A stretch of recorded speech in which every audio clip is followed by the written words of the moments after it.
Okay. Hey, everybody. It is 7:02 on my watch. So I'm going to get myself over here and let's get started. My name is Dr. Brady Wyrick. I welcome everyone here tonight. Glad that you're able to join us.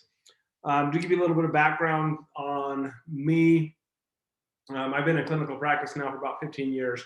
I am a licensed chiropractor, but I've spent my entire career in functional neurology and functional medicine, which basically means that I've been helping folks for a long time deal with issues that these complex neurometabolic conditions. I've also spent the last 3 years in regenerative medicine, which plays into the arthritic side of things. But I'm the director of regenerative and integrative medicine for Senza Medica Clinic. We opened about a year ago. I had the opportunity to join the clinic here, and I've been having a heck of a lot of fun ever since then. So I have three main goals for this presentation, but you have to keep in mind when it comes to my goals, my goal is overall to help you understand the complex world of neuropathy better than your doctor does. So I have to take all this complex information, I have to boil it down and help you have a better understanding of it so that you can actually get that there's more to neuropathy than here, just take gabapentin and learn to live with it. You actually can you can actually rehab these nerves, but it's hard for me to do that in a webinar format because I don't know you personally. Like, we need to sit down together, figure out exactly what your cause is, where it's coming from, and come up with a plan to get rid of it. Otherwise, I try to keep it as general as I can for tonight. So for tonight's webinar purposes, here's the three goals. Number one is I want to make sure that we give you some hope. You really don't have to live with neuropathy. There are some steps that you can take to overcome this, and I'm going to show you how. Number two is also to give you hope. You can get a good night's sleep. You can have good rest. You can have your balance back if you follow very specific steps. And then lastly, of course, is to give you hope that you can get rid of the pain, even if Medicare won't pay for it. Unfortunately, in the world that we now live, when it comes to neuropathy, the only thing Medicare pays for is the medication model for you to take gabapentin and for the doctor to tell you, hey, there's nothing else that can be done, which we now know is not true. But we'll start to unpack some of that for you tonight. I think I got some stuff on my camera there. Nope, I'm just foggy because the light's bad. All right, so those are the three goals for tonight. That's what we're going to be covering. Keep in mind as I'm presenting this, I cannot see if you ask questions. So if you have your questions, go ahead and type them in. And then when I'm done, then I can get to those questions, and that's just fine. So a little bit of personal information about me. This picture was taken on June 16th of 2009. This was my last day of chemotherapy. Everything has been fine since then. I had testicular cancer back then. I've had 2 kids since then, so I'm all good. Don't worry about me. But at the last day of chemotherapy, my feet started to feel, well, not the last day, but towards the end of chemotherapy, my feet started to feel numb. And in fact, they felt like I had that wadded up sock feeling. I know a lot of you can relate to that. So yeah, I had that wadded up sock feeling that every time I used to like take my shoes off and check my sock because I thought that my sock, the band of my sock, or that little seam had rolled over, and that was underneath the ball of my foot. So I thought my sock was on sideways. So I would take off my socks, or excuse me, my shoes a lot, and to see if that was happening. So then you fast forward 6 weeks after this picture was taken, I went on a hike with the scouts across Yellowstone. By the time I was done with that hike, my feet felt like they were on fire, and I convinced myself that I'd done permanent nerve damage. And I asked my oncologist about it, and even at 31 years old, he told me that it was hell to get old. That was his answer for neuropathy, and things just kind of took off for me from there. So today, as I'm standing here, I've been at work all day and been on my feet a lot. My feet give me zero issues. So a lot of what I learned from doing that is what I share with you. So I share that with you because I've been there. I share this picture with you just because I think it's funny. After chemotherapy, my hair grew back super dark, super thick, and super curly. But after I got that haircut, it was no longer that way. But I just put that in there because I think it's funny. So that's why that's there. So let's start off on this. Let's talk about what is neuropathy. I know a lot of you don't have a very good definition of what neuropathy is, so I'm going to share that with you.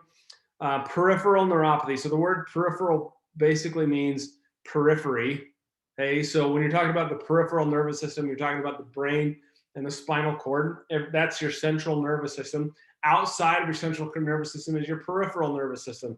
So when I say peripheral neuropathy, we're talking about a nerve that is outside of the central nervous system. It's not part of your brain or spinal cord. Okay, so neuro means nerve and pathy means problem. So just the very definition of neuropathy, in my opinion, is kind of dumb. Okay, because it's only telling us that we have a nerve problem. It doesn't tell us anything about where it is. It doesn't tell us anything about what's causing it, unless, of course, we're talking about diabetic neuropathy, but that's a completely, that's a different paradigm that we're not going to share with this tonight. But just calling it a peripheral neuropathy just means a peripheral nerve has a problem. That's it. There's nothing else. Okay, well, there's a lot more to that. Okay, these folks here, I believe their last name was Smith. They actually came all the way over to Britain, or from Britain to here in Idaho Falls, because I gave them a definition of what neuropathy was. So even in Britain, he'd gone from doctor to doctor to try to figure out what was going on with this neuropathy. And they came here because we were able to tell them, okay, here's where it's come from. They actually were here for about 6 weeks, did very, very well. And yeah, we're happy. So what causes it? That takes us to what causes it. Why do you have neuropathy? Neuropathy happens because you have a loss of fuel and activation. Your nerves need two things to survive. They need fuel. Right? That fuel comes in the form of glucose and oxygen. Then they need activation. The activation comes from sensory stimulus, just from your outside world.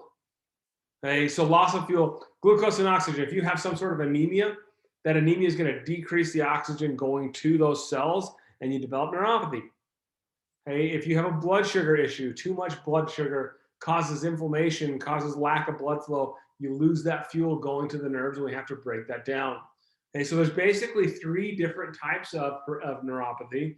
One, there's diabetic neuropathy, which in the case of type 2 or adult onset diabetes, or whatever you want to call it, 100% preventable, 100% reversible by doing things like changing to a paleo or a ketogenic diet. Now, I'm not going to get into that tonight. My wife and I do teach class on that very, very subject online right here on Zoom. Those are on Monday nights. I'll share that information with you. But when you get control of your own blood sugar, it drops your inflammation levels down, your blood pressure comes down, blood sugar comes down, and all of a sudden these nerves start working again. So that's peripheral neuropathy. The second is chemical induced. So in my case, I had chemically induced neuropathy from chemotherapy. I've seen this with alcoholics where it's chemically induced. So that's chemically induced neuropathy. And then lastly, there's idiopathic neuropathy, which basically means we're idiots and we don't know where that is coming from. But I'm going to change that, and I'm going to shift that over to what I call autoimmune induced neuropathy, which is basically you're eating the standard American diet, and the foods that you eat and the chemicals that are around you, those things will actually stimulate your immune system to turn against you and to start attacking you, which has a lot of parallels with type 2 diabetes as well. So I've got a couple of cases here that I'm going to share with you. But that's what neuropathy is, and what actually causes it is a loss of fuel, a loss of activation to those particular nerves. And I really feel like if you take that part of what I say home tonight, then you're already miles ahead of standard doctor. Okay, so that's what neuropathy is.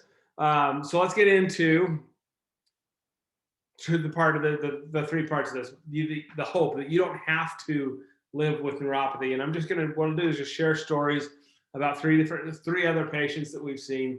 Hey, this is Clarence, and Clarence was pretty much the typical neuropathy patient. He comes to my office, his feet are burning at night, yet they're numb, which makes no sense. But I'm telling you anatomically, well, it doesn't make any sense in your head, but anatomically, there's a perfectly, if you know neuroanatomy, there's a perfectly good explanation for that I won't get into tonight. I'm happy to do that one-on-one with you, but for tonight, we'll just leave it at that. Hey, his feet were burning, they were numb.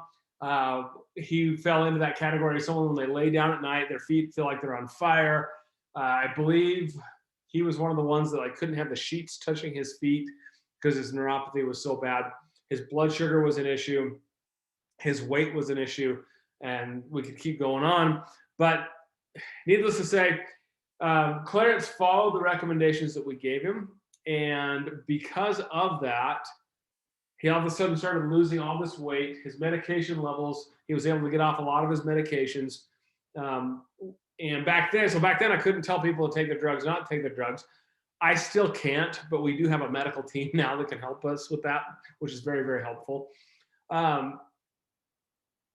the most important thing for Clarence, even he dropped about 60 pounds, but the most important thing is his feet started to come back. Even though doctor after doctor had told him, there's nothing can be done, you just have to take this medication, you have to learn to live with it. I mean, there's even books written about the subject that you have to learn to live with it. Even with all of that, Clarence still did very, very well. So we were happy about that. So that's Clarence. Hey, next, what about sleep and balance? I've talked a lot about people that lay down at night and feel their feet on fire. As I said, there's a perfectly logical explanation for that. But balance is the other part of that, right? Because neuropathy by itself, you can live with, but if you lose your balance and you fall over, then we start to have some serious problems. Maybe you break hips, you can smack your head, and you can, falling is the number one cause of death for people that are 65 years and older. For Cal, that was a big deal. Cal loves to fish. And because of his neuropathy, it decreased the quality of his life because he couldn't go and stand in the river and do what he wanted to do because his balance wasn't as good. He had a hard time getting in and out of his drift boat, which that's a big deal for people who live around here, myself included. But those are life-changing things for Cal. And Cal and his wife both came to me, and they both followed the recommendations that we gave him. And all of a sudden, his balance starts to return because we start firing those nerves appropriately, giving those nerves the appropriate fuel. Between Cal and his wife, they lost over 100 pounds together. And to this day, so this picture was probably taken about 4 years ago.